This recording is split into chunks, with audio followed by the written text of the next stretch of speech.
We've got Mike Kajowski, who is the Vice President of Strategic Marketing and Digital Engagement at the Center of Excellence for Public Sector Marketing.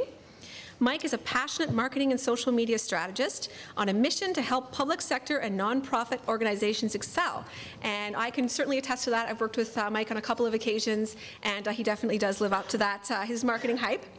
Mike's most recent initiatives include the development of strategic social media marketing plans and pilot projects for Public Safety Canada, National Gallery of Canada, Canadian Air Transport Security Authority, and the Foreign Credential Recognition Program at HRSDC.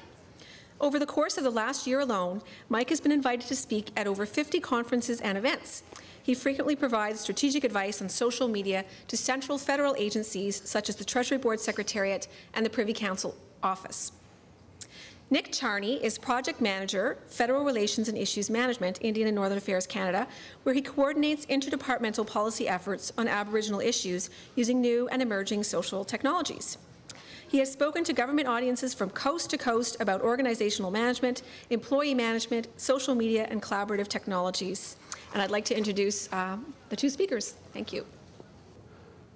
It's a big space. Right? Nobody's expected to know all the channels, all the potential tools out there, but what you have to realize is that there's a wide spectrum of tools out there, all falling into different categories for different purposes and different uses, again, depending on how you're going to leverage this channel. Not 99% of them aren't for you or don't necessarily fit into your organizational strategic goals, your organizational objectives. You know, whether it's a collaborative platform that you need, whether it's real-time engagement with constituents or with your particular target audience that you need through microblogging channels. These are all questions that you need to ask yourself first before delving into this, before merely jumping onto Facebook, onto YouTube, just because somebody, whether it's up top or somewhere else, mentioned that, you know, that's where everybody is. That's where all the youth are, so we got to be on YouTube, and now we're all Web 2.0. Right? That's not how it works. Into this, I'll let Nick. So essentially what we try to come up with is 4 easy stages. So we have an issue, an outcome, a goal, and a channel, and you can say channel or tool, but we like channel because there's way too much focus on these tool aspects. And so I think what we're going to do is we're going to give an example of I'll give one internally and then Mike will give one externally, but what I want to do is actually start by asking a question like, how many people are already in channels? I'm actually going to go backwards. So how many people are in channels? So don't be shy. I'm not going to kind of hang anyone out to dry. So if you're in a channel or your organization is in. A starting point at the very highest level, from the top of the funnel, is understanding how people search for your organization overall on the web. Great tool out there. Google released this in November 2008, I believe, is something called Google Insights for Search. So if we open this up, this is a search tool basically where Google released its search information in aggregate form to the world.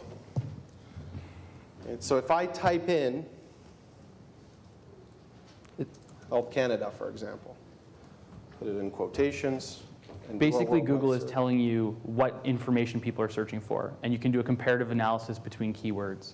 Right, to kind of give you the basics of it. So what you need to do is do some comparative analysis in terms of what people are actually actively looking for, like a related terms. The other big one, which I think you were going to queue up, was like the H1N1 versus swine flu.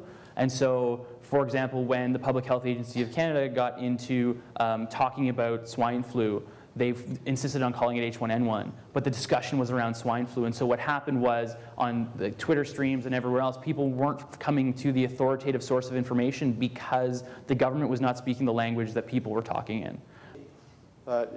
We could definitely wrap up with is start listening, start monitoring. That's something that you can do, and there's no excuse not to do it. There actually isn't.